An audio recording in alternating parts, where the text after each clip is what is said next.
Suatu hari saya bergegas menyongsong bus yang perlahan berhenti di halte kecil. Dan alhamdulillah, sesampai di atas, tidak ada kursi penumpang yang tersisa. Saya harus berdiri bergelantungan bersama beberapa penumpang yang lainnya. Tidak berapa lama, bus kembali berhenti dan beberapa penumpang kembali naik memadati bus menuju Jogja itu. Seorang anak muda belasan tahun, mungkin mahasiswa semester awal, tergopoh-gopoh naik dan mencari posisi terbaik. Saat melewati saya, tanpa sengaja kakinya menginjak ujung sepatu kiri saya. Spontan kata itu meluncur refleks dari mulut saya. Ia berbalik dan sejenak memandang saya tanpa kata maaf dan ekspresi penyesalan. Lebih parahnya, saat berbalik ke arah saya itu, tas punggungnya menyambar wajah seorang penumpang yang duduk di sisi kiri. "Gimana, Thomas? Tasnya ini loh." Suara melengking seorang perempuan yang merasa terdolimi itu pun tidak mendapat tanggapan berarti dari sang pelaku. Ia terus saja menerobos ke sisi belakang bus. Sahabat, mungkin Anda pun pernah mengalami kejadian semacam ini. Bagi saya, kejadian seperti ini bukanlah yang pertama. Bukan sakitnya kaki saat terinjak atau wajah yang tertampar tas punggung sebenarnya yang memprihatinkan. Namun, hilangnya rasa empati si pelaku yang kadang menggemaskan.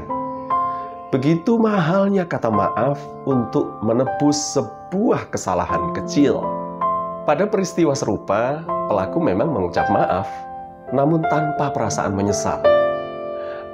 Apakah saya yang terlalu baperan ini ya? Mudah-mudahan tidak. Sebagai pendidik, saya jadi berpikir dan introspeksi diri. Bukankah dari kecil 3 kata ajaib seperti maaf, tolong, dan terima kasih sudah diajarkan oleh guru-guru kita?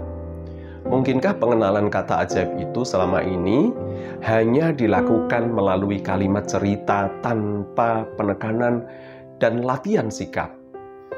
Saya jadi teringat sebuah video pendek yang lewat beranda Instagram saya beberapa waktu yang lalu.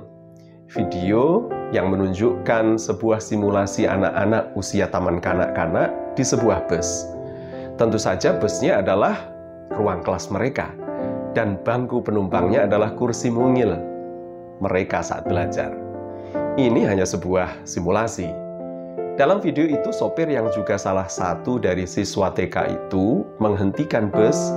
Tampak kemudian seorang anak mengenakan tongkat dan berjalan sedikit membungkuk. Mungkin ia sedang memerankan seorang kakek-kakek masuk ke ruang bus. Seorang anak kemudian berdiri dan memberikan tempat duduknya dengan penuh hormat kepada si kakek. Tak lama kemudian bus kembali berhenti. Kali ini masuk seorang perempuan yang berperan sebagai ibu hamil. Perut anak kecil itu diisi dengan bantal. Lucu juga ya. Seorang anak kemudian berdiri dan mempersilahkan ibu hamil itu duduk di kursinya dengan sopan. Meski hanya simulasi, pelajaran semacam ini sangat penting bagi anak-anak.